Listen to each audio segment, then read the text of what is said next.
என்ன பண்ணிட்டு இருக்கம்மா? காலையில டிஃபன் செய்யணும், என்ன செய்யலாம்னு யோசிச்சுட்டு இருக்கேன். எம்மா தோசை சுடுவோமாமா? நானும் அதான் நினைச்சிட்டு இருந்தேன். ஃப்ரிட்ஜில் மாவு இருக்கு, தோசை சுட்டு சட்னி வச்சிட வேண்டியதான். அம்மா இன்னைக்கு நான் தோசை சுடட்டாமா? என்னது தோசை சுட போறியா? நீ நேத்து பார்த்த வேண்டாத வேலையே பத்தாதா? குளிக்கிற சோப்பை எடுத்து பாத்திரம் கழுவி என் பாத்திரத்தெல்லாம் வம்பாக்குன மாதிரி இன்னைக்கு என் கிச்சனையே வம்பாக்கலான்னு முடிவு பண்ணிட்டியா? ஒழுங்கா ஓடி இருப்பதுக்கோ.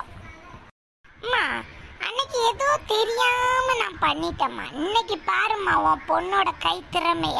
நான் எப்படி போய் தோசை சுடுதேன்னு மட்டும் பாரு. ஒரு 10 நிமிஷம் கழிச்சு பின்னாடி வந்து எனக்கு சட்னி மட்டும் அரைச்சி தந்துரு. ஓகே? இவ அன்னைக்கு என்னென்ன கூத்து பண்ண போறாளோ தெரியலையே.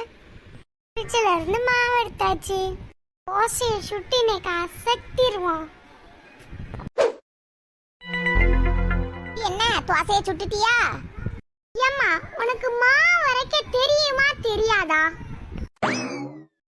ஆமாட்டி, இனி இதுக்கு போய் நான் படிச்சுட்டு வரேன். ஏன்டி உனக்கு மாவெல்லாம் நல்லா தானே அரைச்சி வச்சிருந்தேன்? என்ன நல்லா அரைச்சி வச்சிருந்த? ஒரே தண்ணியா அரைச்சி வச்சிருக்காமா. தோசை கல்ல ஊத்துனா ஓடுது.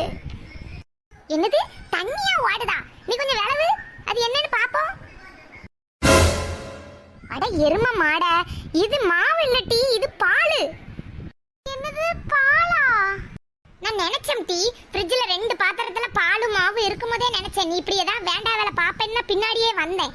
அவட பாவி, பாலையும் நாசம் ஆக்கிட்டியா நீ? ஒழுங்கா கிச்சனை விட்டு ஓடிரு, இல்லைன்னா நான் இப்ப உன்னை வெளுவில. நம்ம என்ன பண்ணாலும் தப்பாயிருது.